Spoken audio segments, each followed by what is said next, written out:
welcome back to the Kingsway Podcast. Welcome. Glad you're here. Back with another episode. Got a new series we're starting today. Yep. Stoked about it. A series that I am not an expert on. I was going to say, this is going to be a series that Ryan is learning along with you, the listener, the watcher. But it's a healthy series. Yeah. Really It's healthy. a series I'm excited about. Absolutely.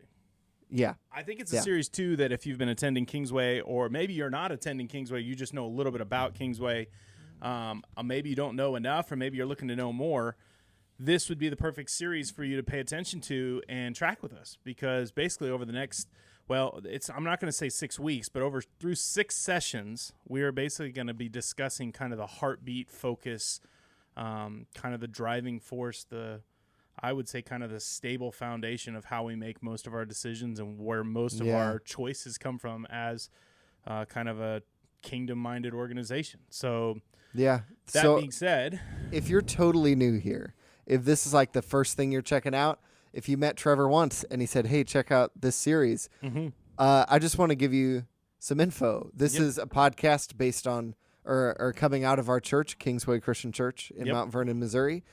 Trevor, at the moment of the filming right now, has been a pastor here for 12 plus years. I have. Is currently the senior pastor. I have been the worship pastor here for less than 6 months. So if you're new here, I'm also relatively new here. And that was part of the reason why this came about, was we have some newer people after a COVID year, and also people that have been around for a little while, but we haven't had a chance to maybe do a full kind of explanation. I would say I don't like the idea of indoctrination. It's more of explanation. Yeah. Because I think buy into this is something that you need to choose to do. And I don't know if it's necessarily like these aren't six core principles that are like absolutely necessary to follow Jesus. Yeah. These are 6 points of emphasis that Kingsway has chosen to make really important to focus our resources, our time, our energy, and kind of our hearts when we come up against things that make those decisions a little complicated, difficult, or when you have limited resources and time. You're like, you can't aim for everything, you'll miss everything too. Yeah. So, you'll hit nothing. So the thought process behind this is let's focus. Let's put our time and resources and our energy and our hearts in one direction. It may not be the best direction for everybody, but for us, it's our chosen path. This has kind of a prerequisite. This was not a thing that Trevor came up with. This is actually a thing that over the course of about 5 to 7 years, while we were getting debt-free as a church, we were going, all right, we are getting debt-free. We called it getting unchained for future ministry. Yeah. We were like, what's that future ministry? Like that was like the big question. You're like, so we're getting debt free for something. And so out of that, we decided we were very motivated and very focused to say we need to decide where our church is going, and how that's going to be determined is not going to be by programs that change or even a Sunday morning service that can look different. But it needs to be determined by things that don't change, that don't shift with the newest fads or the newest, I would say, not in a bad way, but like the newest programs, the newest ways to teach something, the newest ways to do something. Yeah, we need to have a focus that's larger than that. And so out of that, we came up with our mission statement and then our core values that have been that foundation. And since we've gotten debt free and now into 2021. So you being so new, you weren't a part of that process. Yeah. When would you say that process happened? Because right now it is July 2021. And after listening to Malcolm Gladwell's podcast today about memory and how difficult it is to remember. How unreliable it is. How difficult it is to remember dates and times with accuracy. I believe that process ended right around 2015, 2016. Okay. So we've had these in place for almost 4 or 5 years, pretty solidly. And then in the last 2 years, we actually put them up in the walls and got them on the walls so everybody can actually see them and recognize that they're not just a part of this back door, in the hidden places, part of our motivation, but that anybody that comes in our church can see them. We're not hiding them. We want to promote them and make sure everybody recognizes we're on the same page. So we're going to get to one of those in just a second. But before we get there, Ryan, I need to make something very clear. The Phoenix Suns right now are in the NBA Finals. And I know you're a huge NBA sports fan. The St. Louis NBA team is my favorite one. That's where I grew up. And this St. Louis basketball netters. I don't know what I thought you were going to say. That's why I didn't grow up being a football fan. What did we have? You had Nothing. the Rams, and you had... I had the Rams when I was like old enough to understand what was going on post Kurt Warner. So we had nothing. You had nothing. Okay. Yeah. Well, that being said, I grew up with the NBA Trailblazers in Oregon, and then I was a huge Suns fan. My grandparents, both sides, both my grandmas actually were Suns fans. My dad's mom was a huge Suns fan, and she had season tickets for a while. And Charles Barkley back in the day it was a lot of fun. So this is the first time in I think it's 28 years they've been in the NBA final, or 27 years they've been in the NBA finals, and they have a chance to win their first NBA championship ever. Okay. So it's a big deal. Is this a Cubs moment? It's not quite breaking the curse, but I would say that the NBA, the Suns side of the NBA, like what the Suns represent in the NBA, there's not a lineage in the history that the Cubs would have, where they're, of course, obviously one of the first franchises have like a long history of being successful 100 years ago, until their modern day success. The Phoenix has kind of always been bottom of the barrel, forgotten. They were an expansion team, and they've been good. It's just they've never been great. Yeah. So the series got tied up last night 2-2, and so it's basically a best of three. All I want you to know out there is if you're cheering for anybody, whether it's the St. Louis NBA team or a real NBA team or a non-imaginary one, I want you to join in and hope that the Suns are going to win for me. I just want you to love the Suns for 1 week. Put some good mojo out there for them, good vibes, pray them up. And I'll put on my favorite Suns jersey. Your favorite, was that just you, like sunburned? Yeah. Yeah. I'll put on my 2015 Grinnell, Iowa Suns jersey. It's me, no shirt on, purple from sunburns, almost crusty shoulders after a couple days. Can't put a shirt on. Took a few days off of work. That's my Suns jersey. That's how I may feel if they lose. So I just want you to know I'll be burned all over. Anyway, really that's been at the peak of my interest, and it was a little heartbreaking last night. They lost, and they were up 2-0. Now the Bucks have won the last two. Oh man. And it's just, I don't want to be emotionally tied to this, but I feel like I am already an emotionally tied person. Can I ask what could be a stupid question? Go ahead. The little I know about basketball is that one team has pretty much dominated the past 3+ years, which is the Golden State Warriors. Yes. What happened? So where are they at? Such a good question, man. So Trevor's been the senior pastor of basketball for 12 years. I've only been hearing about it for 6 months. The last year there was a bubble because of Corona, so they went down to Disney World and actually played and stayed at the Disney World Resort and played and all this. It was crazy. Yeah. The Lakers won that. So they became the NBA. They beat. Now, why Golden State isn't good anymore is a great question. The best answer I can tell you is injuries. Okay. They had 3 really good players at the time that they were dominating: Stephen Curry, Klay Thompson, and Kevin Durant. Yep. Kevin Durant tore his Achilles, and Klay Thompson actually tore his ACL, MCL, tore his whole knee up. Yeah. And so both of them. Did Steph tear his free Steph throws? Steph actually had an MVP caliber year, played really, really well, but you could tell there was several times that Amon Green is the other really good player, and they have a couple other that are decent, but he was looking around like, guys, help me.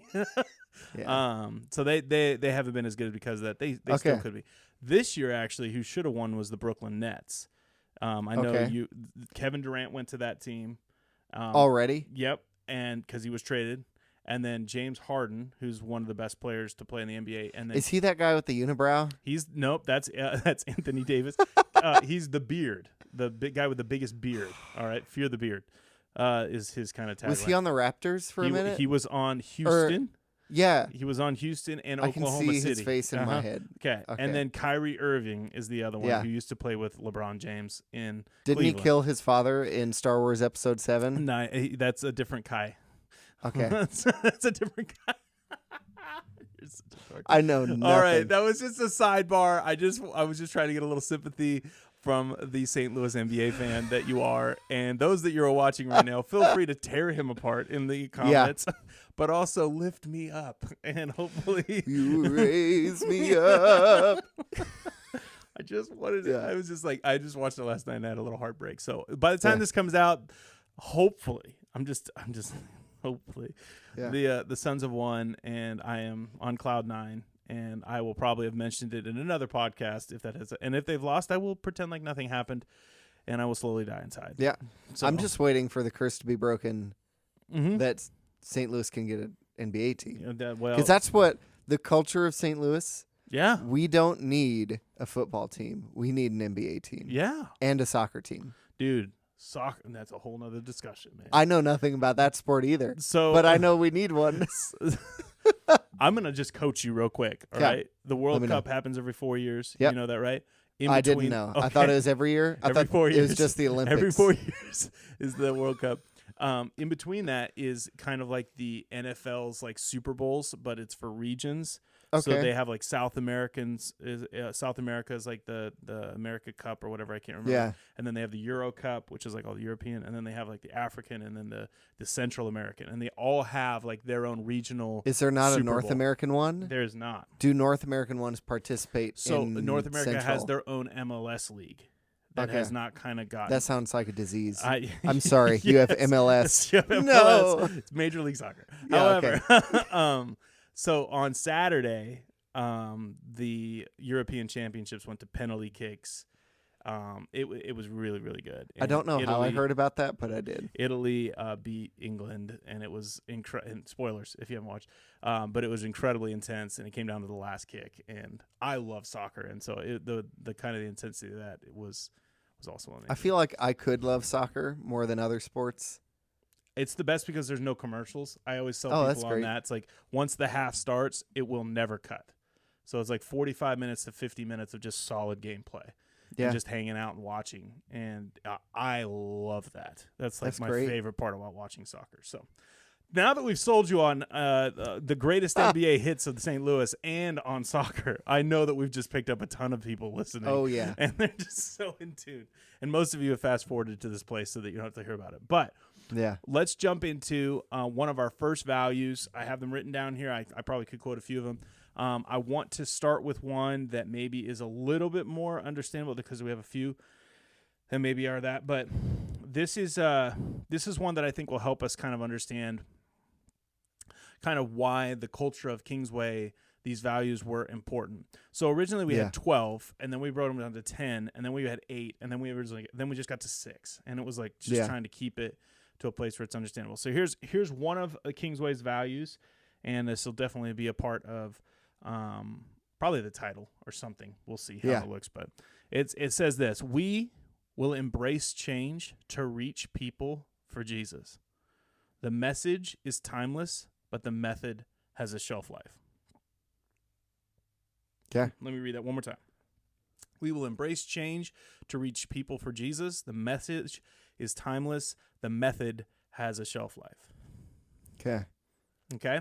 So the thought process behind each of these values is that it gives clarity to some of the choices that we make Sunday mornings, children's ministry, youth ministry, to our events outside of a Sunday morning service, to our small groups, to anything we choose to do. Yeah. Now, you've seen this probably in the most intense way last year when Corona hit. And we started, and everybody had this value. And everybody had to some change. degree. Yes. And so all of a sudden you're like, well, the message hasn't changed, but I guess the method has to. Like, it has to change in some way. Even so, I've been a worship minister now for 4 years full time, but I was at a different church for 3.5 years. And when that hit, We are in the independent Christian church movement. All you need to know about that, if you don't know what that is that there's no church government. There's no president of the Christian church. Nobody told you what to do. Yeah, nobody tells you what to do except for the elders, kind of people who aren't hired at your church, but your church appoints to be leaders in some way. Yep. So, but kind of our character was like, we take communion every week. Communion is a vital part of our worship service. Well, then everybody was at home for our church for like 12, 14 something weeks. Yeah. How do you do the vital part of that service? And so a lot of churches, if they continue doing communion, did like whatever you got in your house, root beer and Wheaties or whatever. Yep. And yeah. It became something that you had to think outside of the box. And what I love about that value is it makes you define what the message is. Which that almost was a bad example for the message, because that is the method. Mm-hmm. That communion is a way that you accomplish something. Absolutely. It's a thing that you do. It defined in a sense of like the Wheaties and the root beer, even though that was a different method in the sense of like how you would normally take it in a room with a bunch of people. You know, we said not in person, but in one spirit. That's how we chose to say that, because the message of communion is we are united under one banner, under Christ, right? And when we take these things, we are ingesting them, and then we are saying we are one with Christ. Yeah. And then we look around and we see all those who are also doing that, right? Now, we couldn't do that physically, but maybe there's a comment or two. Maybe you see the little blinker that there's 30 other people watching or 50 other people watching, knowing that can be still possible, even if it's not in a room. How many love songs are like, you know, I'm staring at the moon on one side of the earth, and you're staring at the same moon on the other side of the earth, right? Like you're staring at the same stars I'm staring at. Yeah. It's very similar to this. I'm like, that's the message of communion, is that we are together. Yeah. Even though we're separate, we're together, and we're united in Christ. Yeah. We're all looking to the same thing. We're all doing the same thing in the same way. I really love that. There's such value in tradition and value in the way we've done things. There's value in even for a lot of Christians who grew up in church, grew up going to church camps and whatever. That song that played that made you think, I want to give my life to Jesus. Absolutely. It doesn't matter how good that song actually is. The fact that it was the one that was there when that was happening to you means a lot. It makes it extra special. But I appreciate that in spite of how valuable that is, this value statement says we'll never sacrifice people in the name of nostalgia. Yes. Sacrifice people in the name of tradition. That is exactly, when I read this, all I think is nostalgia should never keep us from reaching people outside of that nostalgia. Yeah. I was just talking on Facebook yesterday. That sounds so old now. I was just talking on Facebook yesterday to another worship pastor who I knew when I was growing up. He was at a local Christian college and was a sponsor at my church camp. He's a worship minister now, and his church has different service types where they're committed to style in different ways in different services. Mm-hmm. And he was talking about how hard that is, because he feels like he's gifted at one style. He feels like that service is better. And the other one with the other style is like, you wanted this. Mm-hmm. And it feels like style is the core versus ministry versus the truth of the gospel versus whatever else being the core that you use style to communicate. And that's what I was going to say, and that's a perfect transition into this value is very easy to like when you are a part of the new method. It is really hard to like when you're letting go of your method. Yeah. When what you prefer. And this is always difficult. One of the things that I say quite often, it's actually a Greg Boyd quote, but I never want to put something in between someone and Jesus. Yeah. And I really think at times, unintentionally, we put a method in between reaching someone, not the message. The message actually isn't what's keeping someone from getting to Jesus. The message would work. It's how we're delivering the message that is causing the problem. Yeah. And that's where I feel like even what we're doing right now on this podcast is an attempt to take the message of Jesus and to put it into a methodology, into a practical way of engagement that is new to our technology. It's new to the devices that we have in our hands. It's new to the options of time, in the sense of priorities that people choose to listen to podcasts or jump on YouTube. We want to put our message in a place where the most people will have a chance to hear it and reach Jesus. I can't imagine 100 years ago they'd roll over in your grave where you're not just having a revival, every Thursday. You're actually just releasing an audio version of a revival. You know what I mean? Like you're just, like you're just jumping online. I think it's a good point because we're not doing that because we want to see more numbers, because that's where people are at, and we want them to like it's not consumerism. No, it's not like we want to be the people you consume from. No, it's care. Yep, we care about people. Where are people at? So we can go find them and care about them. Exactly. Yeah, it's tent revivals were a big thing for a long time, early 1900s, late 1800s, and on. And I know they were happening in the 80s, 90s, 2000s, but you don't hear about them as much. And one reason is garage door openers. You go in your house, you drive into your garage, you turn your car off, and you hit the garage door opener. There's less people sitting on their front porch talking to each other. There's less people open to a random thing happening down the street. And I know my father-in-law was an Assemblies of God preacher for a long time. Yes. And he preached a revival that people just heard from their open windows. And like nobody showed up, but they left the windows cracked because it was hot in there where they were doing it. And people came to know the Lord because they sat on the front. That's a thing that could still exist, but in the United States is existing less and less because of garage door openers, because of cell phones and social media, because of urbanization where people are moving to cities, and there's less people in an area where they feel comfortable sitting on their front porch with their window open, just listening to the town or whatever. Absolutely. And why this is such an effective value is, for example, this last year, where all of a sudden things changed and, people have to stay home for a myriad of reasons, whether it be, trying to be safe and wise, whether it be they're actually sick, whether it be we're just not in a position to stay open. There was times when it seemed like the old method of what church was being threatened, like completely. Yeah. And there could have been a lot of fear in that.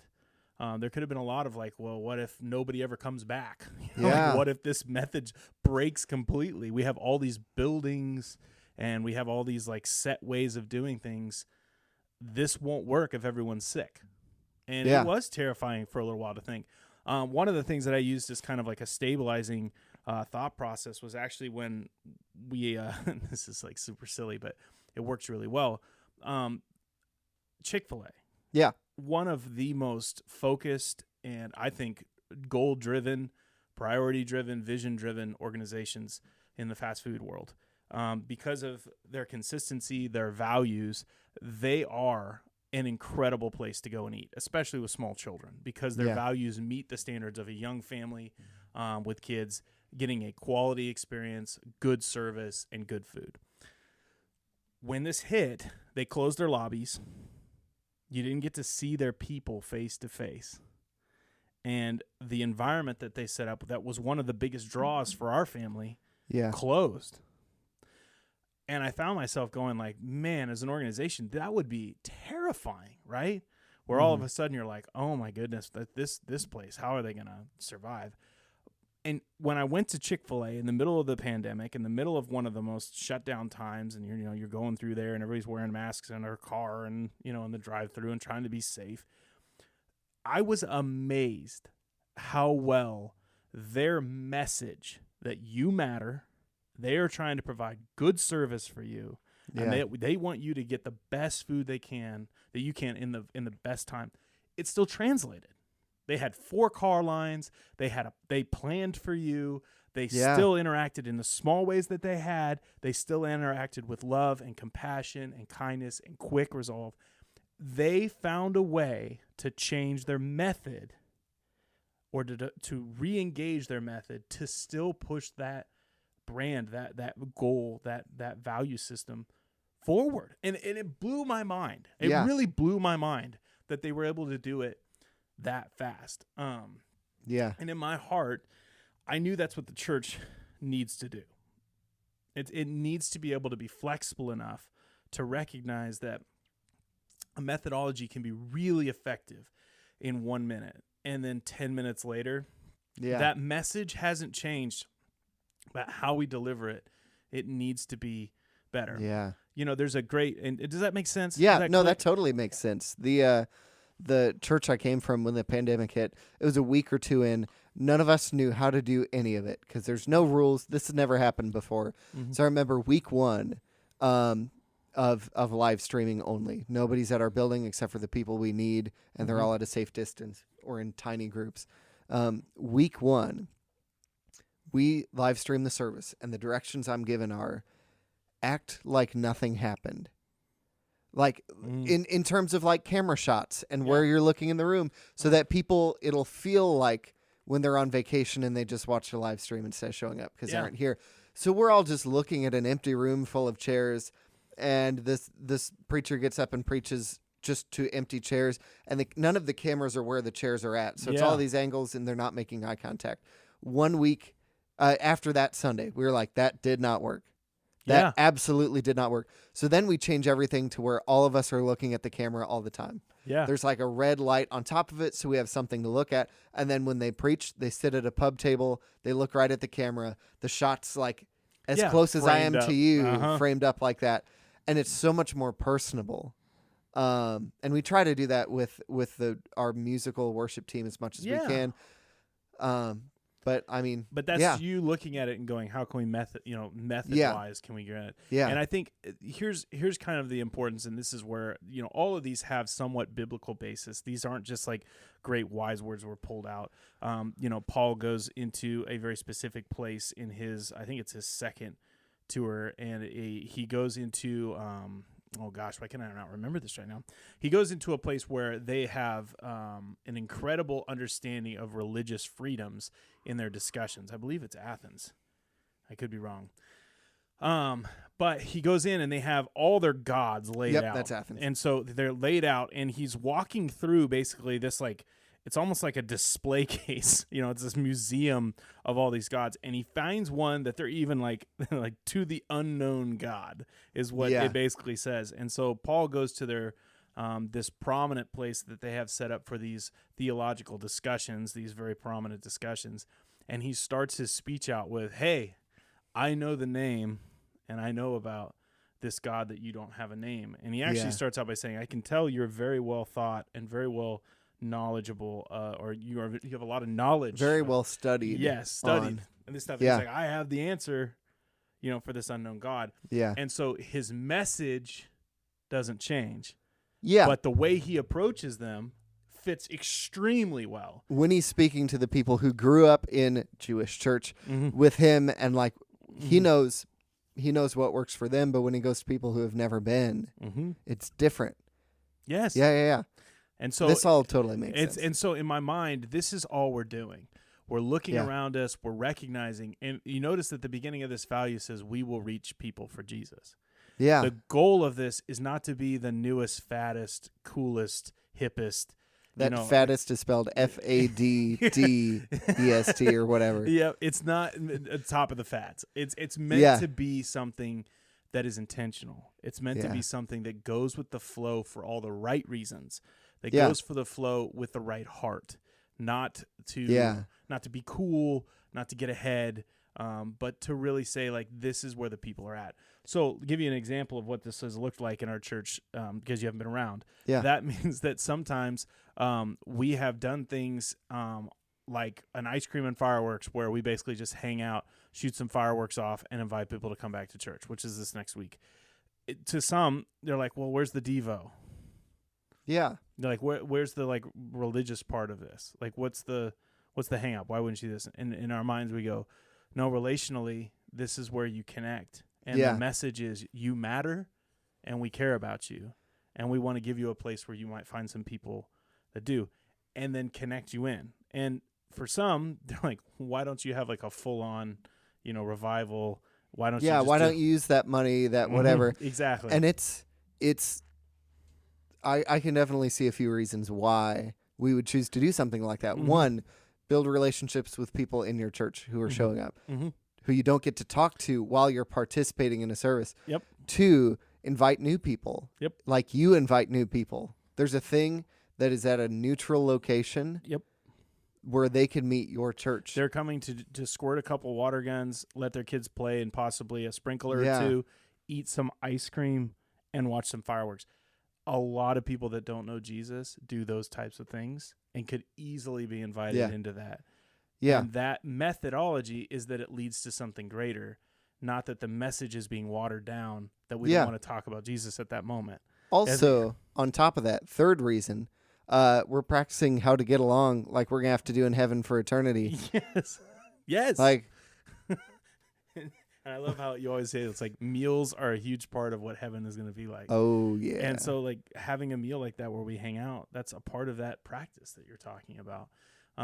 So, you know, to get even more specific, our church has done lots of things, lots of different times. We had a Good Friday service this last Good Friday that was very intentional for people that were coming in. If you're coming in on a Good Friday to our service, that message in the method is going to be intentional. We know why you're there. You're not just showing up randomly like, I guess I'll go to church on Friday. You want to think about and talk about and be a part of something that's about the crucifixion. So that message isn't going to change, but the method of how we deliver it will be a little bit more traditional. We did it pretty different from a normal Sunday service. Yeah. We lit and blew out extinguished candles at very specific times. We did a lot of long scripture readings and times for prayer, and we did other stuff that's way different than a Sunday service because the message required a different method. Yes. And the best part about it was I left there and there were people that hadn't been a part of anything for a long time because of the pandemic that were rejuvenated, excited. Yeah. And partly just going like, this is what I really needed, was I needed something like this. I think this is just a valuable thing that at times when we don't know what to do, a lot of times we like to evaluate the message, if the message is getting out there, if the message is blah, blah, blah, rather than evaluating our nostalgia in the method. Yeah. And this is a value that we intentionally say, are we holding back reaching people because we're holding on to a method that we're attached to and the message isn't getting to the places it needs to because of it. So this value has been incredibly helpful. I think it's been something that's been focusing. I think it's been something that's been engaging for me to think outside the box because you're like, no, it's just not a chance. But let's just think about this for a minute. Like, what could we do? Because this is not something I want to get so tied into nostalgia that we don't think outside ourselves. So that's the first of these 6 values. I think it's going to be a great conversation. Like I said, they may not be back to back to back, but we'll have 6 of them. I hope this was helpful to you to understanding Kingsway. If you come in and something's a little different, just know that at the heart is the message of the gospel of Christ and Jesus as our Savior, risen from the grave, and that we put our full trust in him. Every person has to surrender their life to him and live, but he does not ask for anything. He asks for everything. And then in return, he offers full life. And for a lot of us, I think when you hear the gospel for the first time, it feels like you're going to lose more than you're going to get. And that could not be further from the truth. Could not be further from the truth. Hey, thanks so much for tuning in. If you have any questions about this podcast or any Q&A questions that we're still gathering for more things, or maybe you want more clarification about what we talked about, feel free to reach out. And as always, pray for the Phoenix Suns. Because so they win the NBA championship. And evidently pray that the NBA comes to St. Louis so that Ryan can become a true NBA fan. So that I can finally figure out the rules to basketball. Dude. That's step 1. I love you. What's legal? I love you so much. You just traveled. No, I'm just kidding. Well, we'll see you next week. Have a great and glorious day in the Lord. We'll see you later. See ya.